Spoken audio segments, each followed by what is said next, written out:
Hello and welcome to The Actor and the Engineer. My name is Paul James. I am the actor. And my name is Josh Knapp. I'm the broadcast engineer. Here we go, Josh. Man, it's been a long, long time. Are you going to remember how to do this? Are you going to remember how to talk? Do I ever know how to talk? Really? Seriously? If you break it down, I have my own language. Are you kidding me? I almost went, this is the long day's journey into night, but I don't know if people get that reference. And if they do, cool. If not, but that's a daunting play. So it's kind of not that funny. So, Well, you don't even need to talk because you've just been on Twitter and you've just been getting famous on Twitter over this last month.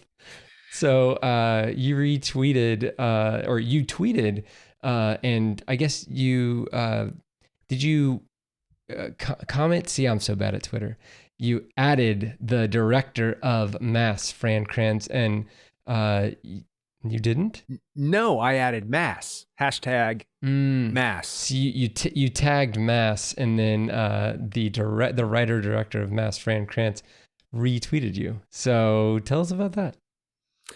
Well, I was, and this is on my list to talk about because we're going to do a quick cuts today and talk about everything that we have been watching in the last 4 weeks, which I just told Josh has been 36 movies for me. And he was like, I'm so jealous. And I was like, well, without going into too many details, I had a surgery and I was down and out for 4 weeks where I couldn't really move. So it's kind of a little easier for me. Although I did go old school. I set up my LED screen TV and my DVD player and I actually watched DVDs. Yeah, I watched Fargo on DVD.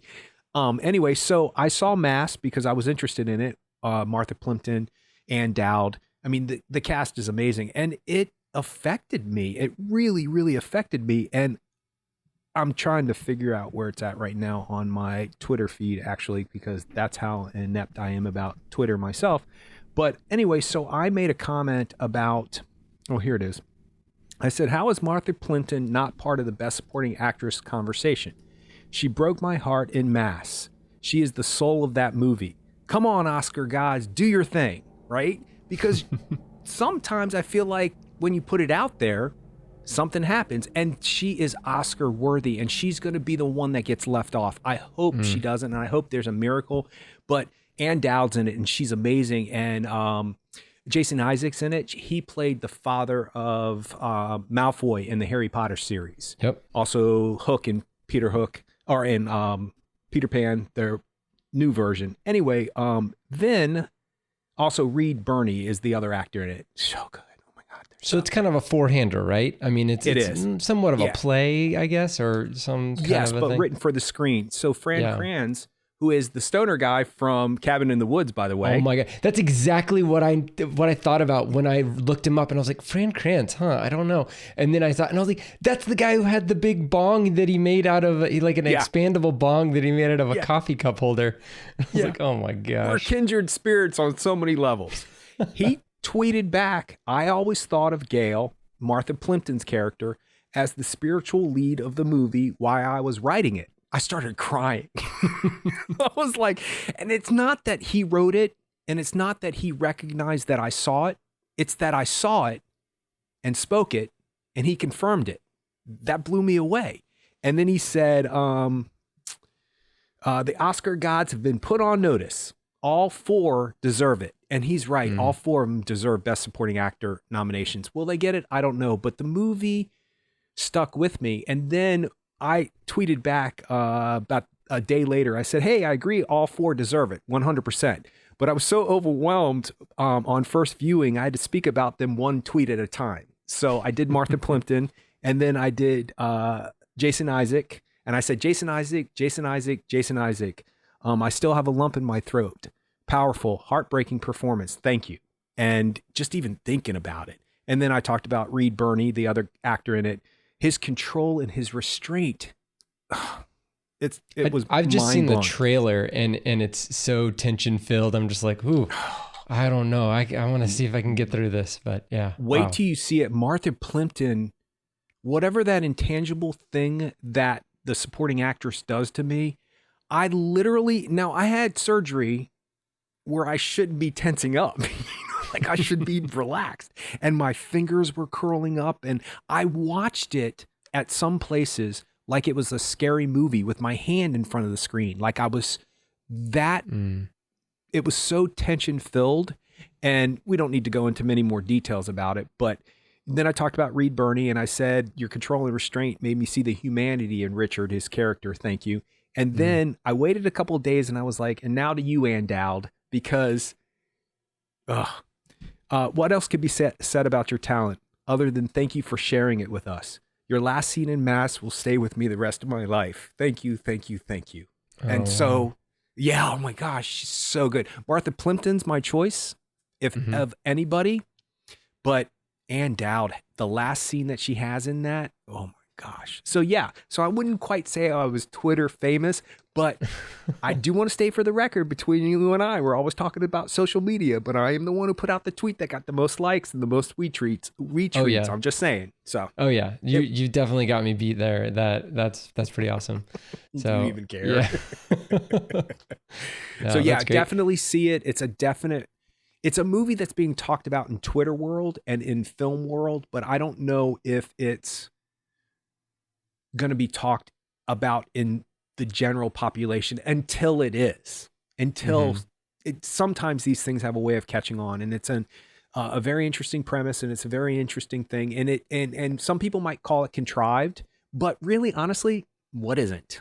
I mean, do we have aliens eating predators? That's not contrived. It's contrived. It's a movie. It's thought up. It's not something that might happen. It's a situation that many people in that world would want to be in that situation, and maybe they never will be. So maybe this movie does it for them. It broke my heart. You're being very cagey about like not giving away any plot points. Is it very specific in how it reveals what's going on throughout the film? Because I did watch the trailer, so I kind of know what the plot is, but I didn't want to like ruin it for anybody if they're looking into it. No, I wouldn't say that I'm being. Did you say cagey? I wouldn't say that I'm being cagey because it reveals itself slowly. You can see the trailer and you'll know what it's about. Yeah. I just don't want anybody to miss the emotional impact it had on me and the passion I have for the thoughts of that film after I saw it as a political statement. And if you start talking about what the film is about, it can divide people politically. And I don't want it to be about that. For me, it could. I mean, for me, it might. So I don't want anybody to think I'm taking one side or the other by describing what happens in the film. And people have their way of attaching their political views to just one sentence that you make. I mean, just go on Twitter anytime. And, people go crazy over things. A man films his wife shoveling snow and everybody freaked out about it. Like, why aren't you down there helping her? Blah, blah, blah, blah, blah. She tweeted back, I like to do this. He was making me breakfast. Shut up. So the movie is so beautifully done and so extremely well acted. Jason Isaac has an Academy Award winning speech. Literally, I know people can't see me, but I'll show Josh. I was literally like this, peeking through my fingers because it was so powerful to me. And this is his first movie, writing and directing. And if this is what he thought of. Fran Kranz, yeah. Yes, thank you. Yes. If this is what he thought of for his first movie, we're in for a treat for the rest of his career. And he's getting a lot of praise. So give him money. Yeah. Yeah, let's see what he does next. That's great. Yeah, I do want to catch up with that one. There's so many movies that I just have on my list that I need to see. That whole like rush at the end of the year where we need to see these movies before I can have it. I just wrote down my top 10 list and it was just the worst. Like I just had no passion towards putting it down, and the fact that it took me this long to even start to collate it and put things, in a document for me, like that's the thing. Like I'm like tracking throughout the year, usually this year for whatever reason. I mean, it could be multiple reasons, but I just haven't gotten into the, and maybe it's the fact that I haven't seen enough movies that have lit me up to where I know like this has to be number one, this has to be number two.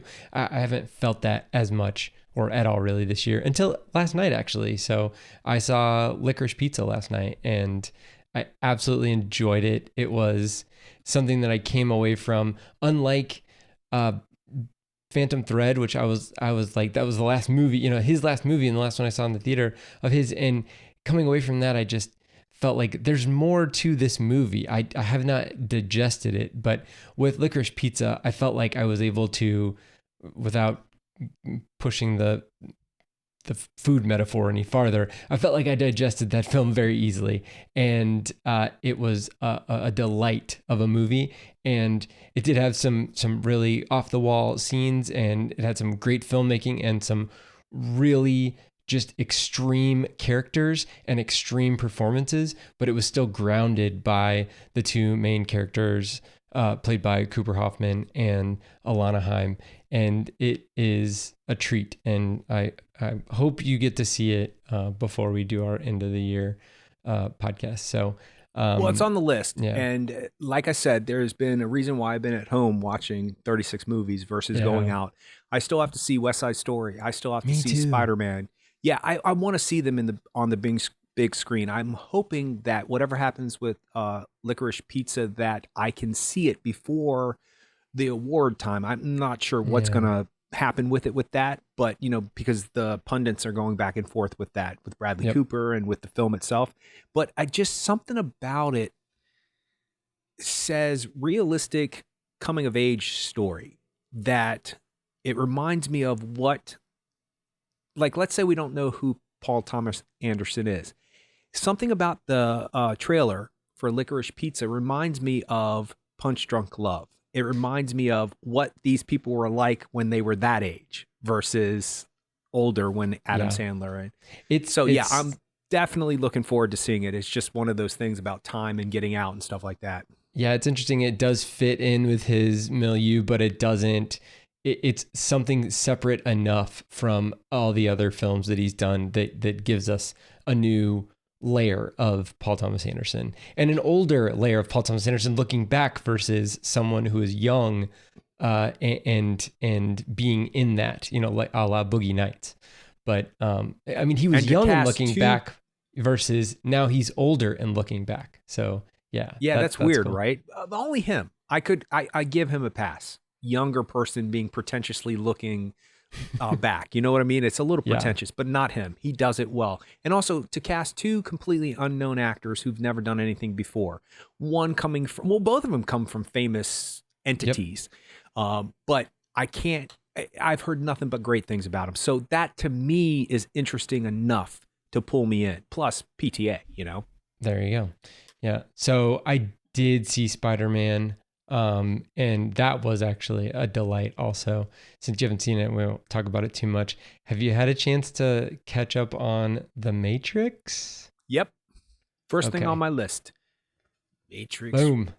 Resurrections. So, yes, I did see it. Yes. My only question, or my only expectation, which is huge now that I'm thinking about saying it out loud, was you need to make this movie fit and give it a reason to exist. Not necessarily fit into the world that you've already created, but it needs to have a reason why you're telling this story 20 years later after the original and bringing back the two original characters. And how do you do that? And I think she pulled it off.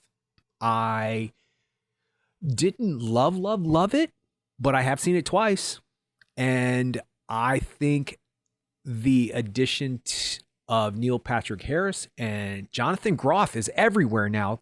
Thank me, not thank me, but I was obsessed with him for the longest time because of that HBO show Looking, and now he won't go away. Thank goodness, because he did it. Like, he became Smith, but was a new version of him. So it's like. Sorry, spoiler. But yeah, I enjoyed it. Yeah, I know, but still, it's like I'm always doing that. But I thought that the idea, like, remember how I was Blade Runner 2049? I was 49. like, I don't even, what do we need it for? And then I had to shut up because not only was it one of the best of the year, it was on my top 5 list, and they really found a new reason to continue that story. And I think they did it right. How do you do it? You meta it so much, it's meta itself. It is the definition of meta. And when I figured out very quickly, you figure this out. See this movie. Sorry if I'm spoiling, but okay. When you see the figures of Neo and the Sentinels and Morpheus from the first movie on his desk, and you go, wait a second, he's a game maker, programmer. Oh, wait, he programmed the original Matrix trilogy as a game, and that's what they have him back in the Matrix believing. I was like, I'm in.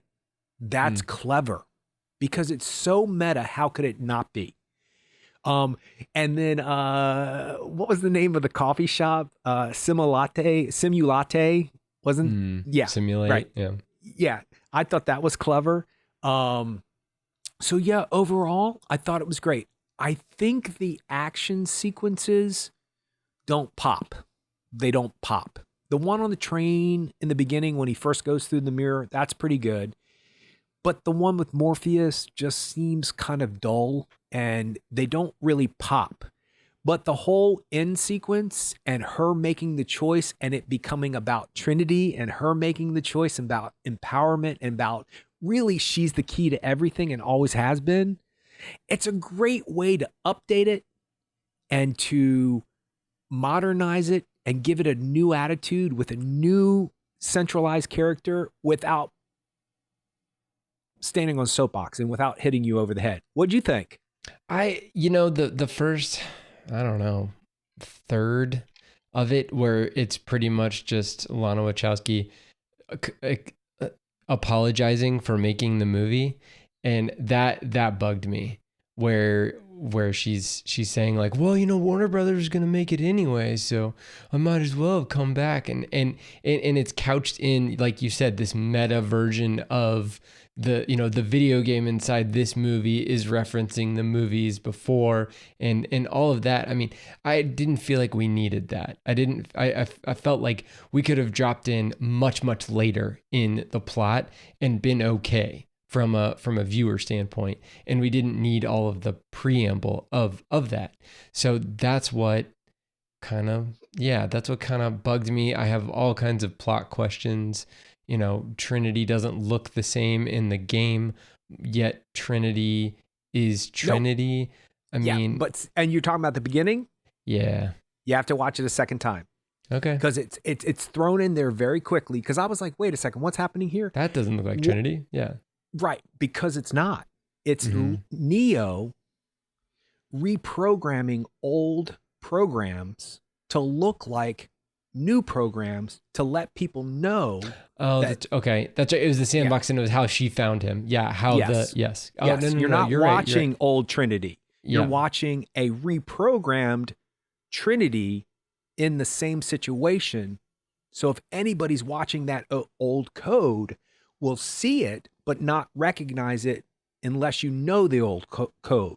And they say that's how I recognized your whatever. They say and that's how they found him. So yeah, because at first I was like, he this built that for them to find him. Yes. No. Yes. I get that too. I felt like it took a long time to develop to the point where, we do get to see Agent Smith for the first time, to where we do get to where the story really kicks off, and that is the part, especially since you see such a kind of like from that point on, you see a paralleled version of the Matrix in this movie, but it doesn't start until 35 minutes into the movie, and that that tried my patience, I guess. But after we get into that, and after we get into the interactions between all of the main people, I did enjoy it. I do agree with you with the action sequences and the reliance on certain types of CGI.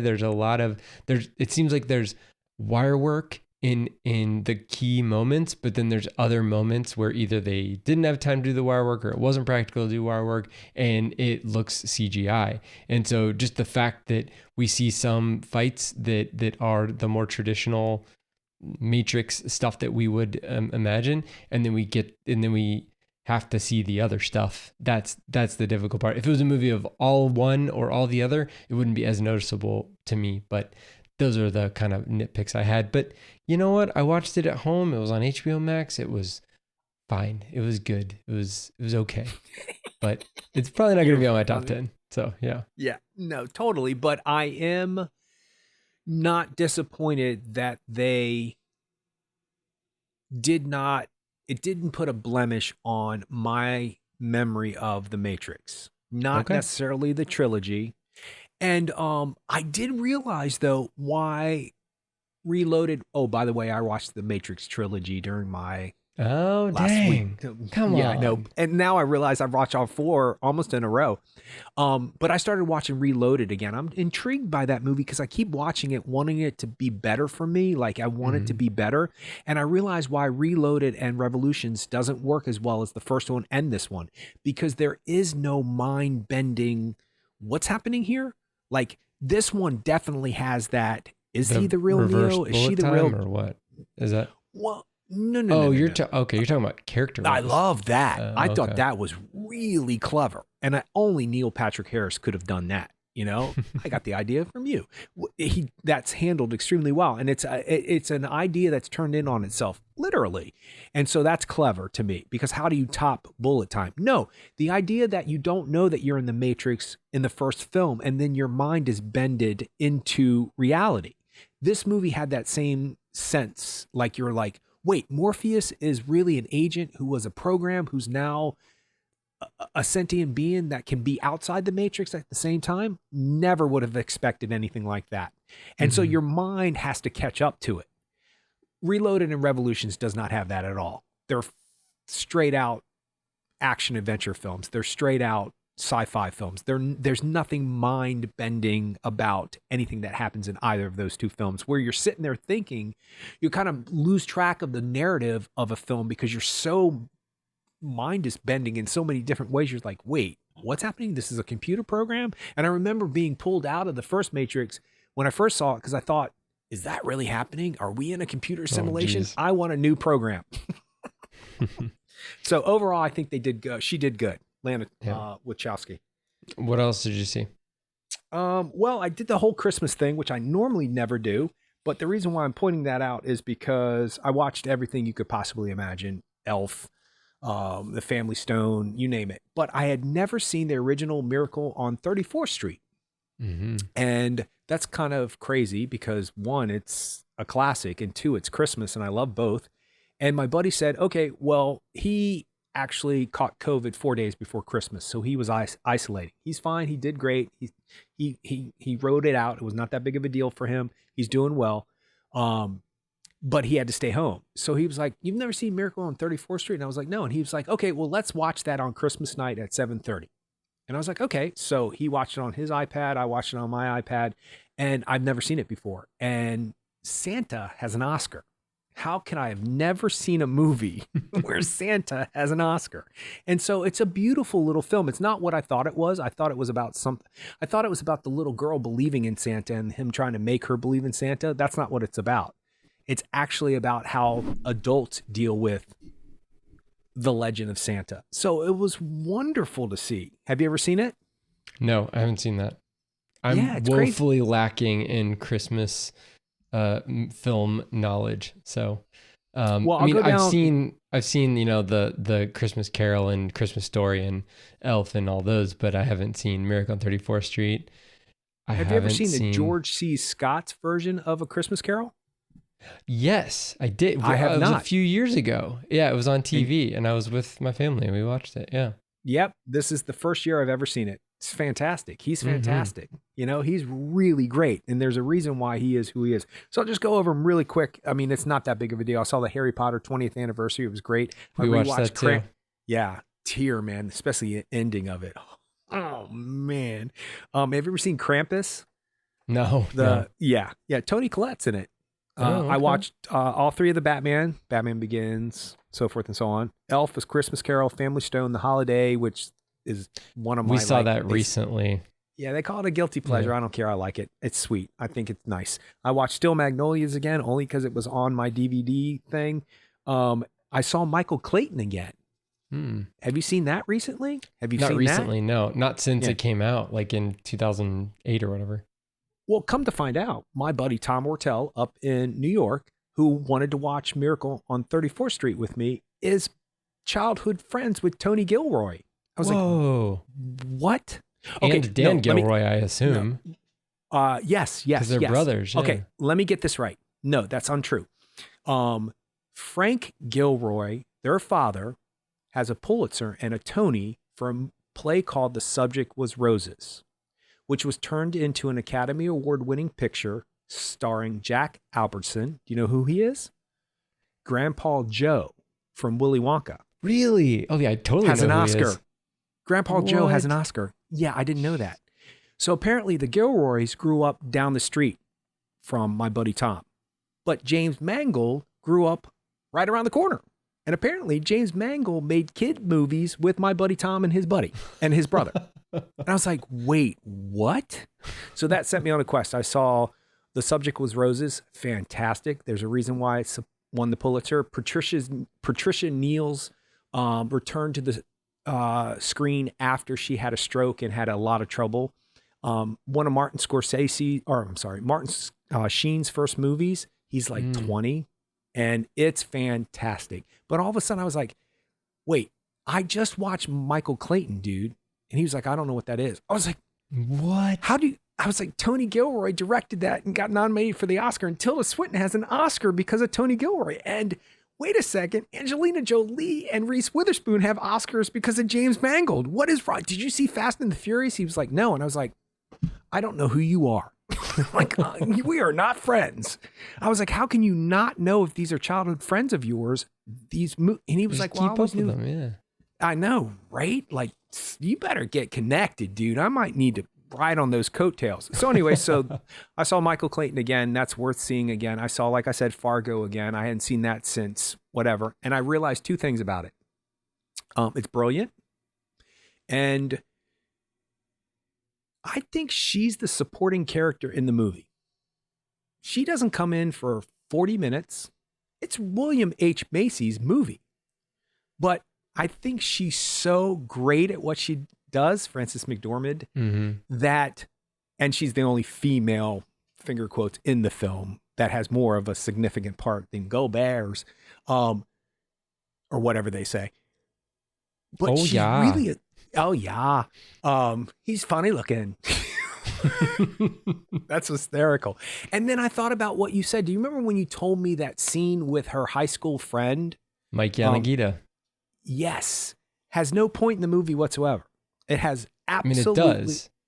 It does, though? Tell me again what that's about. Okay. So I got this from Kevin Smith. So, he brought up the fact that Mike Yanagita, that character, her meeting that character and him, being, wanting to meet with her to catch up, but then ultimately just kind of pouring himself out to her and having ulterior motives, made her realize once she got back to her hotel room that this guy who was seemingly nice and a nice person had these, bad designs and had these different motivations. And so that got her thinking about the William H. Macy character and maybe even though he was being nice and saying all the right things, maybe he was actually not being fully truthful with her. She didn't expect someone to not be truthful with her. And so that got her to rethink that. And then so the things that he said, she started getting more suspect of this. And this is all subtext. This is not explicit. It's not blatant. It's not her saying like, well, if he said this, then maybe that guy's thinking this. It's not that, but it's a very, the way that it's placed in the film is in a very specific part of the film where it kicks her into high gear and gets her spidey senses tingling about William H. Macy. Okay, I buy that because I think when she walks back into his office, when he's fleeing the scene. That's hilarious. It's so funny. The humor is like nothing else. You just said it with the accent. When she walks back into his office, what does she say? Doesn't she say something along the lines of, I've been thinking about, have you checked out something? She says something like that. So there might be some kind of I love the fact that Kevin Smith loves movies that much and probably loves that movie that much that he found when somebody said he doesn't have a point in the movie, he thought about it so hard and came up with a rationalization that sounds legit to me. I mean, that Yeah. does sound legit because that is what William H. Macy does. He acts Mhm. one way and he does that throughout the whole entire film. So yeah. So I mean, it's an experience beyond just. And then I also realized how much the series is really tonally influenced by the movie and what they set up to begin with. Not just the this is a true fictional whatever, all the names have been changed. Not Yeah. only just that, but just there's a tonal attitude towards the series that I think was adopted very well from the movie. So and then of course, it's wintertime. So, it was like 60 degrees the day before Christmas right here in Virginia. And so to actually watch something take place in the snow, even though not the happiest of movies, it was still nice to be around winter. But yeah, it's an interesting movie because what I find fascinating about her performance is probably, I don't know what people think about it, but it definitely doesn't have this Oscar moment. It doesn't have this over the top cry scene and stuff like that. Now she has that great scene at the end Yep. when she can't figure out what's going on. That's fantastic. But you know what the best part is the way that she responds to her husband when he gets the John the Carroll 2 cent or Lynch. the three. Yeah, he's great. The 3 cent stamp or whatever he gets, and just the encouragement and the pride on her face that it's his picture is going to be on a stamp. I mean, the small things. It's the small things. But that's true love, and like that's I mean just him getting up and like start. She's like the prowler's not running, and he goes out there and he deals with it, and he's after like, he made breakfast. yeah, after he makes breakfast, and it's just oh man, You got to have it's breakfast. it's a great relationship, and it's a great way of showing that relationship on screen. And juxtaposing that with everything else that's going on in this film, there's just absolutely deplorable people in this film, and then there's her and her husband.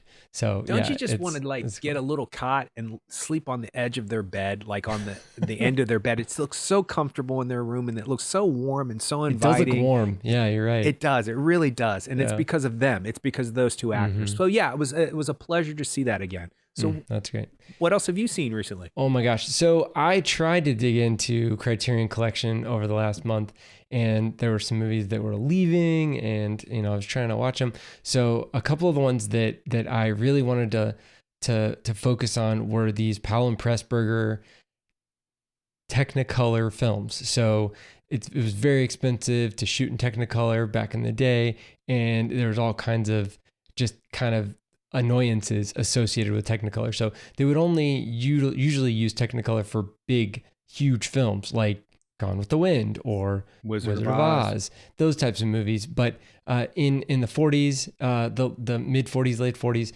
Powell and Pressburger, they made a couple films in Technicolor.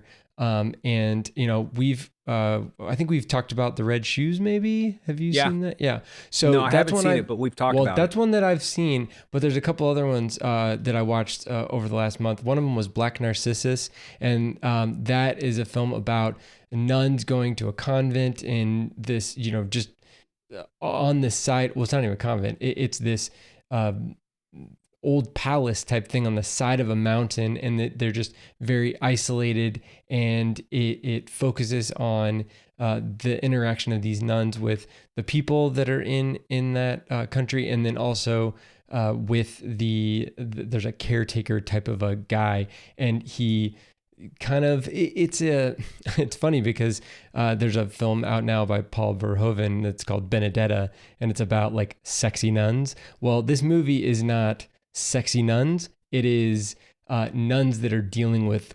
their relationships with each other and their relationship with God, and then where they came from and where they're going, and so it's beautiful. I mean, there's amazing matte paintings and all kinds of technical things to dig your teeth into, and it's great performances by Deborah Kerr, or Deborah Carr, even though it's spelled Kerr. Everybody says Carr. I don't know why, but Can so Con. Yeah, well, and so she's awesome, and I've seen her in a couple things, but and these guys really like to use her too, Powell and Pressburger, and so I would definitely recommend it. There's some really tension filled scenes and some just absolutely beautiful scenes too.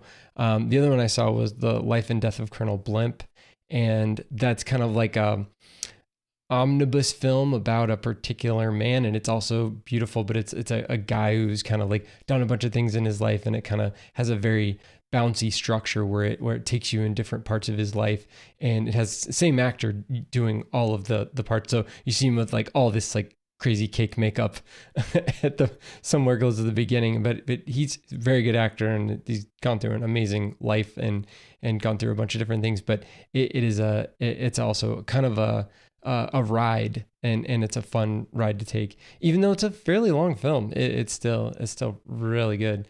And then Hard Eight was on Criterion Channel, and so I did watch that. I was gonna try to watch like all of the PTA movies before I went, but I just had no time, and we were with family and stuff. So speaking of being with family, we watched a couple of some of my old Hollywood favorites. It Happened One Night and His Girl Friday, which I don't think my sister had seen either one of those.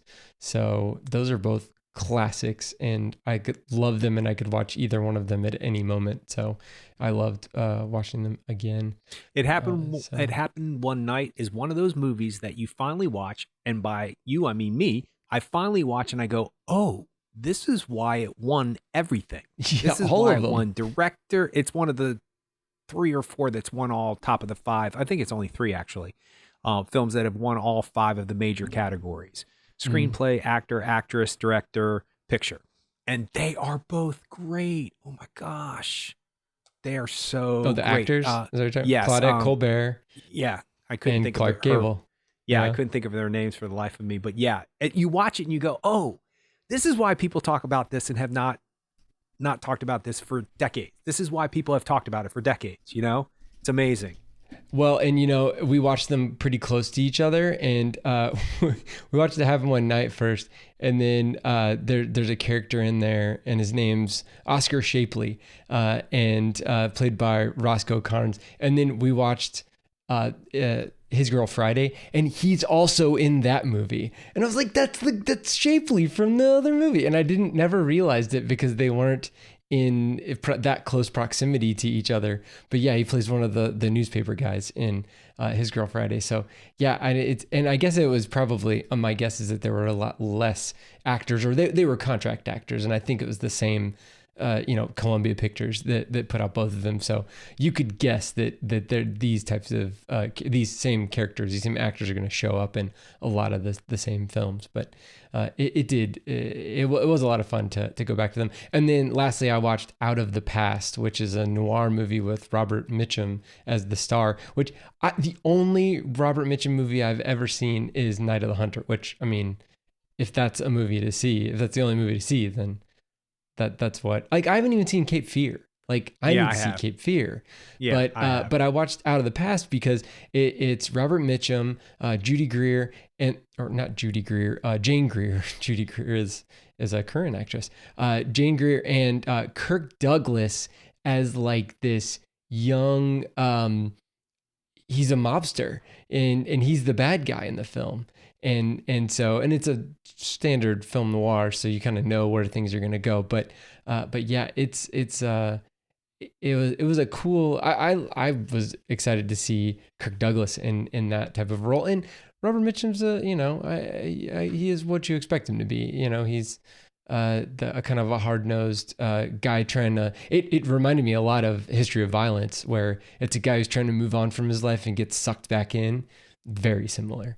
And so, it's except there's a woman involved in this one who's integral to him getting sucked back in, whereas in History of Violence there wasn't.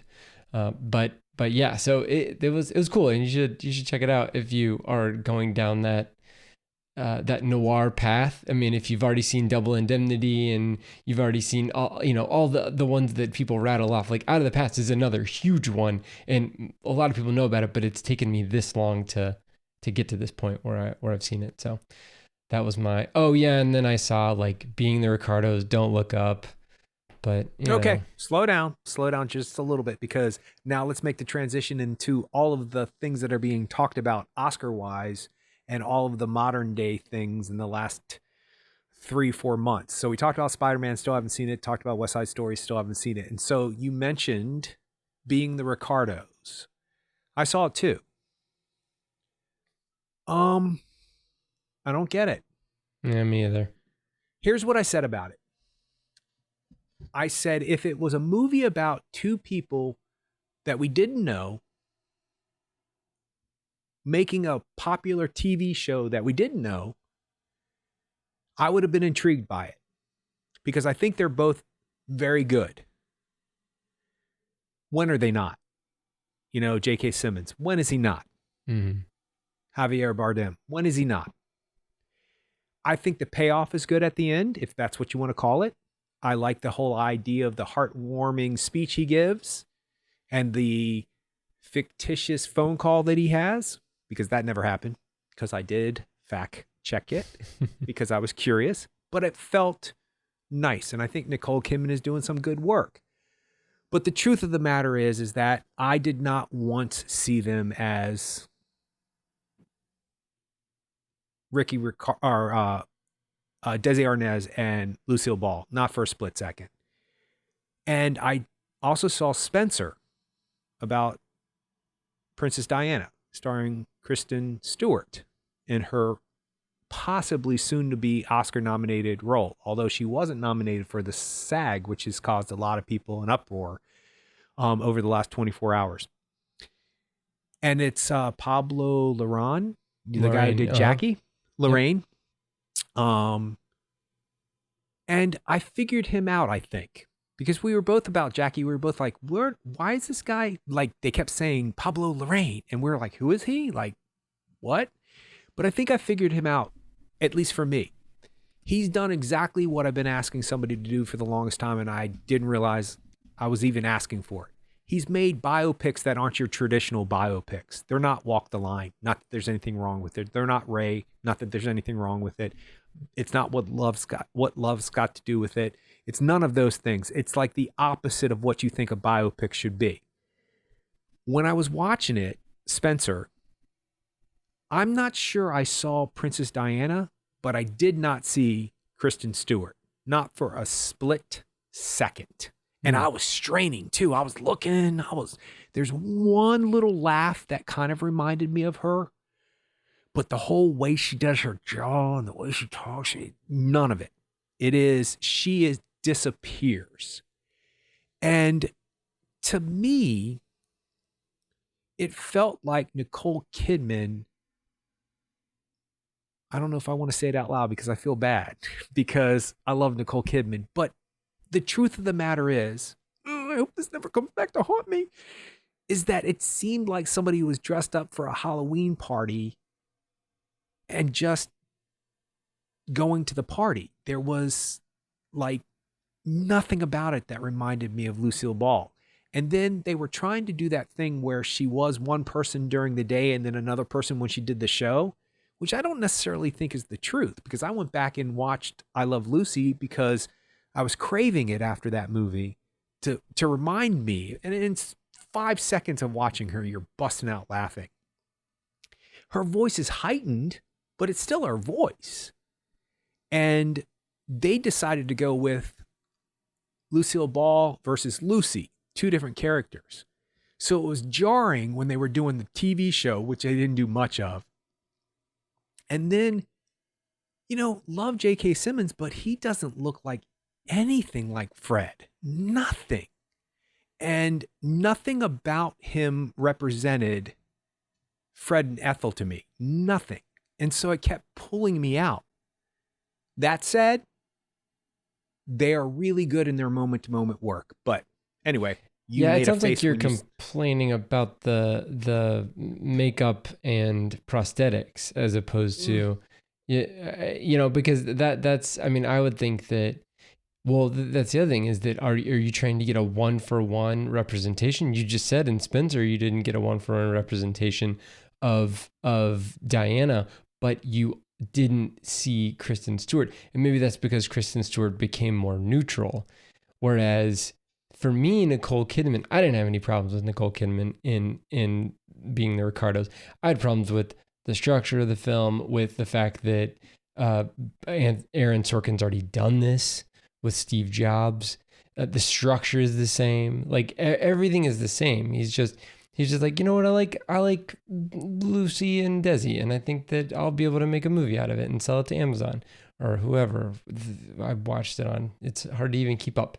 So that was I just felt, it felt a little lazy. And that was the part that I was ticked at, because I think that there are good performances in there. Aaliyah Shawkat has a great performance. Yes, she is. Yes. And the actress who plays Ethel Merman, who I have to look up, I think her performance is straight down the line. And I would much rather have J.K. Simmons be, the Fred in this film, the guy playing the actor playing Fred in this film, because he's J.K. Simmons. I think he's going to do better than anybody else who looks any closer to that character. So, or to that actor. So that didn't bother me. And the reason why you have J.K. Simmons in there is so that he can do that speech in the bar to Lucille Ball. That's why you have him in your film. And so I don't know. It felt, there were certain parts for me at least that felt that the lighting made it feel like it was on a green screen, even if it wasn't on a green screen in certain places. And it made the film feel cheap to me. And so it just didn't feel, just thinking about Licorice Pizza, like that movie is a film, like it just looks like it looks. And this was really slick and clean and pristine. And it didn't feel like we were there from a filmmaking standpoint. And so that was another thing that bothered me. But so yeah. Well, let me clarify, because I see I hear what you just heard that I said. No, it's not a makeup thing, and it's not that they need to look like him. Let me clarify. If I didn't see Princess Diana, I saw the essence of Princess Diana. I believed it was almost voyeuristic watching it, especially when she was by herself, and especially when she was talking to herself. I felt a little bad, because I felt like we were watching somebody who had a tragic life at the end, and, not life, but ending. And I felt bad about watching in on it. The essence of the characters are not there for me being the Ricardo. Not that they look like him or didn't, because Angela Bassett didn't look like Tina Turner, but the essence of Tina Turner and the way that she talked, and I cook and he clean, everything about it. Joaquin Phoenix doesn't look like Johnny Cash, but the essence is there. The best example of it is Gary Busey in the Buddy Holly story. They look nothing alike, but his essence is there. And now that I see Buddy Holly, I think, oh, that's not Buddy Holly. And then I see Gary Busey and I'm like, oh, there's Buddy Holly. Like he made me believe he was Buddy Holly, as did Angela Bassett, as did Lawrence Fishburne, who's like 6'4", and Ike Turner was like 5'10". Like they're totally different looking people, but the essence was there, and the essence is missing for me for being the Ricardos. Yeah. All right. Well, I will just say that Nina Arianda plays Vivian Vance, who was the actress who played Ethel. So, and I think she did a decent job. So, did you want to say anything about Don't Look Up?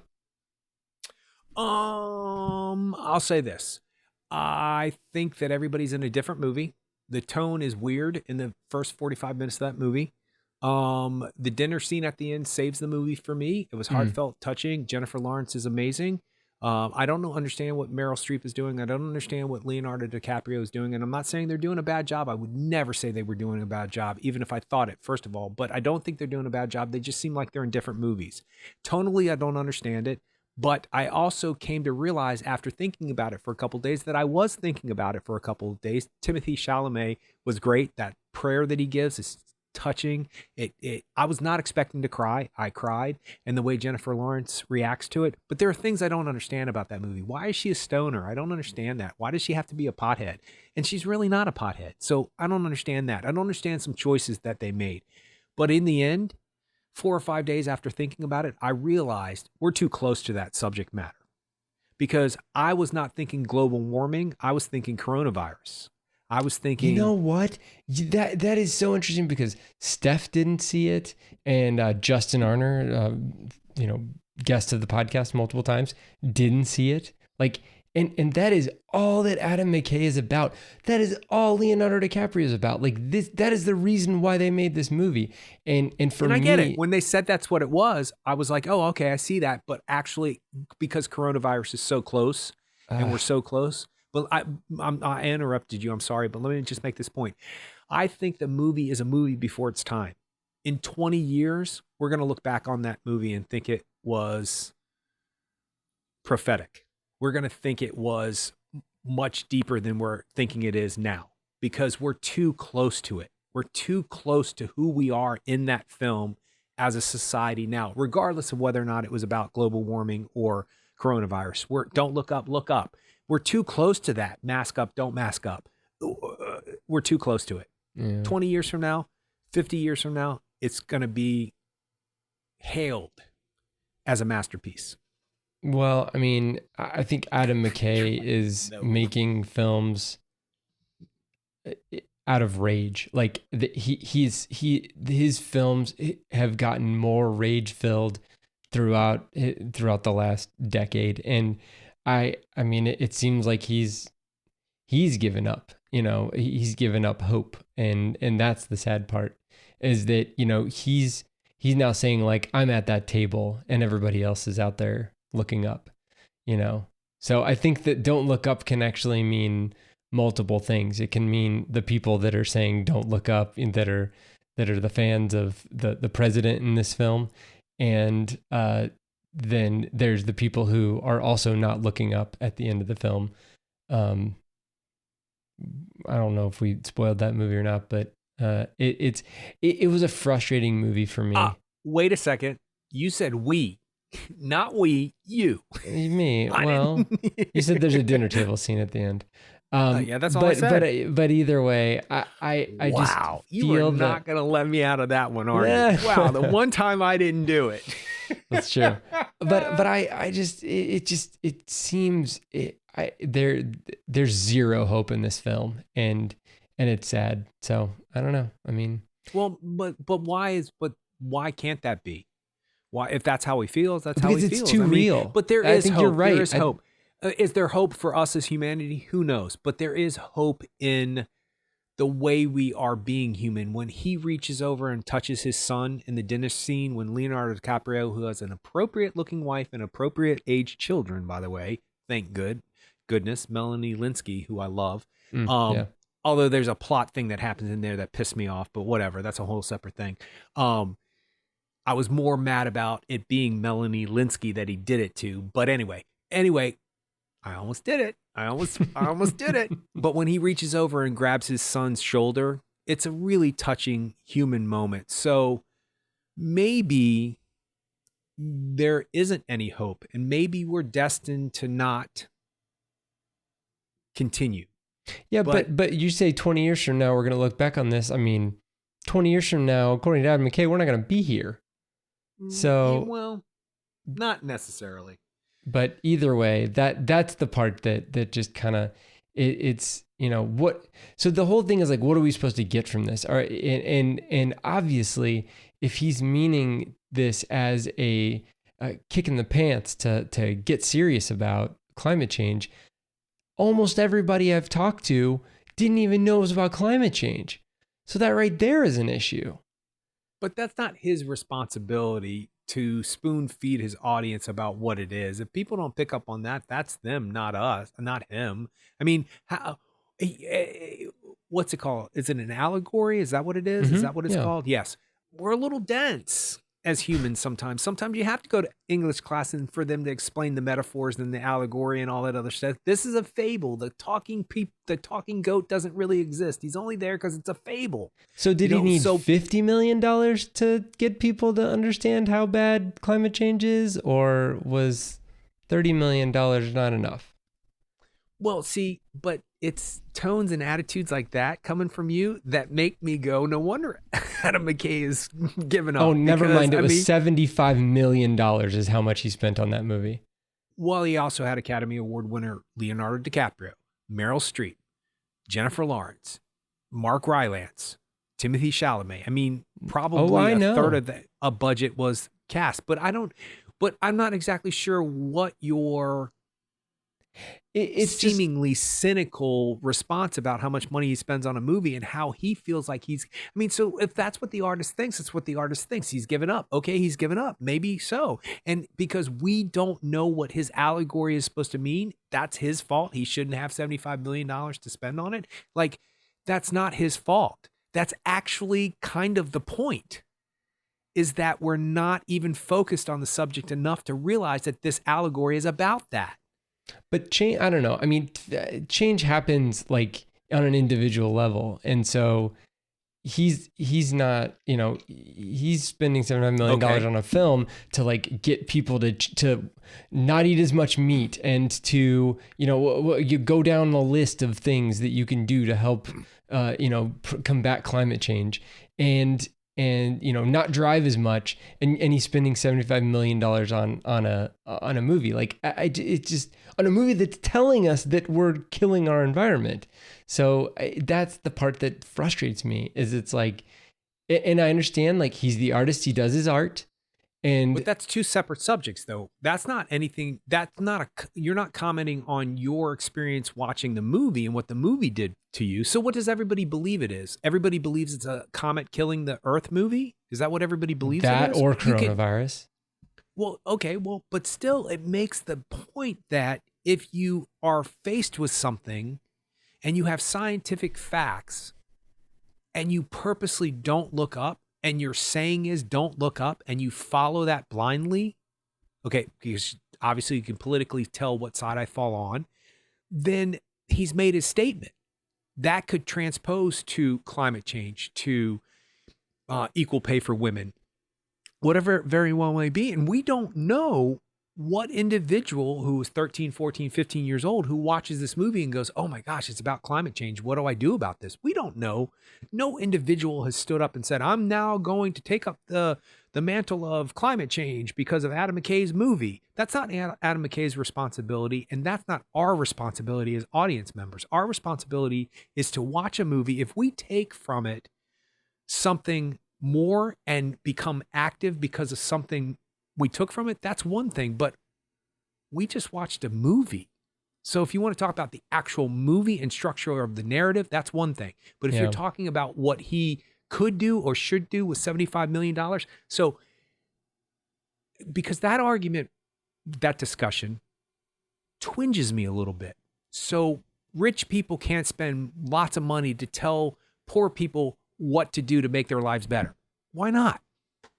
Why not? Why can't we go to Africa and make sure that we have the third world debt of these countries expunged, so you can make sure that you can get these AIDS active, retroactive drugs sent to these people and save 300 million people over the last 25 years or however long Bono has been doing it. But yet he's in a big plane and he has a big carbon footprint. So it's bad what he's doing. I don't buy it. I think that yes, it's contradictive on some level, but at least he's doing that.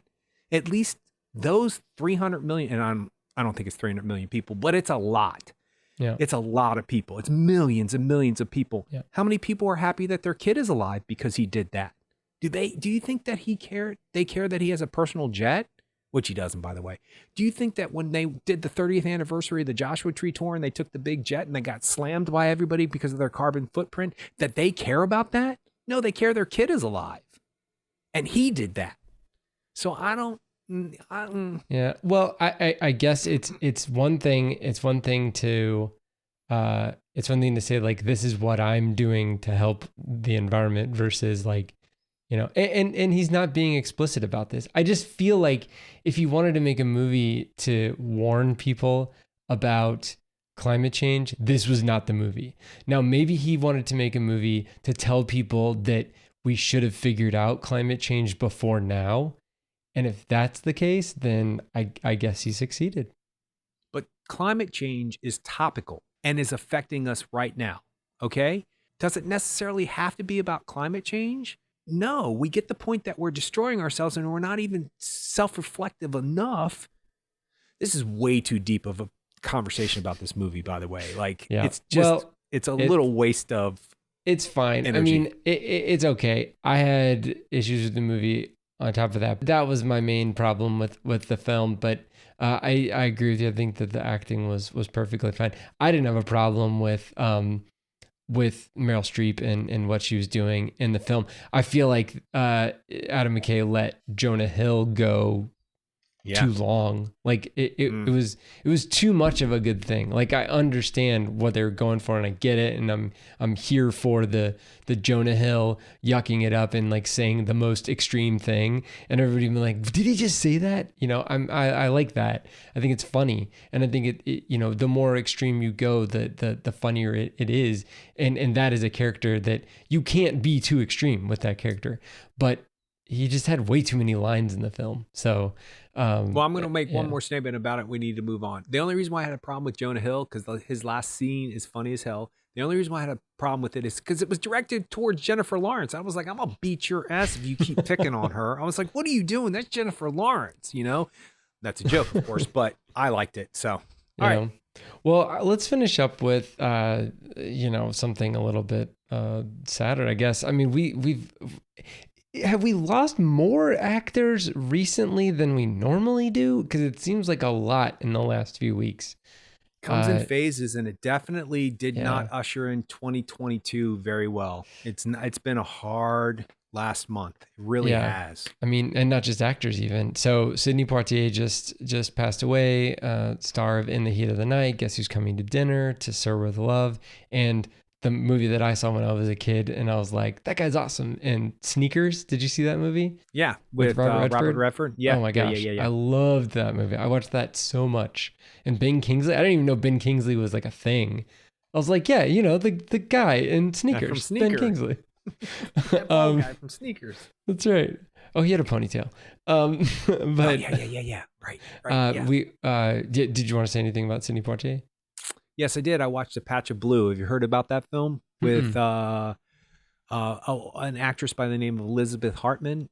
She plays a young lady, I guess in her early 20s. She's blind, and she has a very abusive mother, Shelley Winters, winning her first Oscar for this. And Elizabeth Hartman's, I think it's Elizabeth Hartman. I'm hoping that's what it is. I'm pretty sure it is.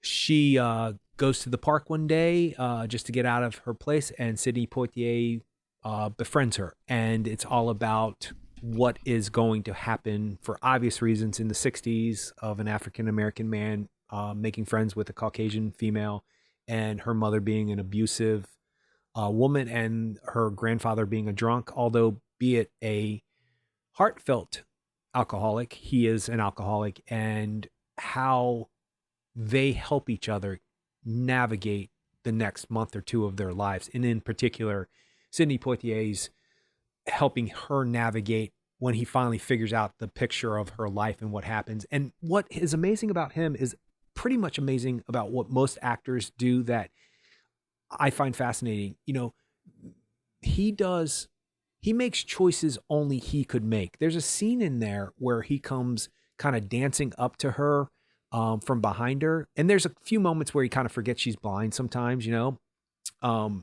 not in a humorous way, just in a, oh yeah, I got to remember that. You're like, she can't see that because, you know, she's blind. And he's very, very tender and generous with his compassion to her. And, you know, it's Sidney Poitier. He's just, his eyes say everything, but he comes dancing up to her and he kind of bends down and he's doing this little jig. And he's sort of singing a little song, and most actors probably would have melded it together and kind of rhythmically did it together, but he doesn't. He does this weird little, I can't even explain it, but only he could do it. and only that actor in that film at that moment could have done it. And that's what makes him so special for me, because I have seen all those movies that you've seen, and I have seen his Academy Award winning picture, Lilies of the Field, and The Defiant Ones, which he was also nominated for. Also, I've seen most of his movies, but that scene, something about the way he did it just made me realize, oh, he's that guy who can get away with making the opposite choice, but when you see the choice, it could be only that choice. So it was hard to watch it again, but I watched it the night that it was announced that he passed away, and it was tough, but we're lucky to have him on screen. We're lucky. Yeah, definitely.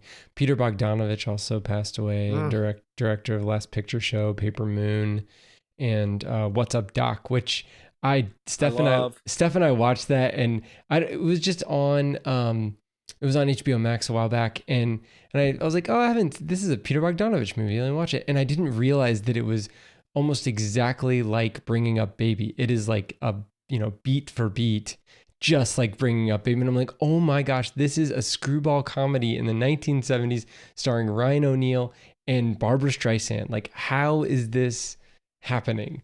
I was just shocked when I started watching that. And so just an amazing movie. You can tell Peter Bogdanovich was such a huge fan of those types of films back then, and the Cary Grant, Katharine Hepburn performances. And he just wanted to replicate that with the people that he hung around with. And so I thought that was so cool. We also lost Jean-Marc Vallée, the director of Dallas Buyers Club, Wild, and the first season of Big Little Lies, which Steph and I both really enjoyed watching.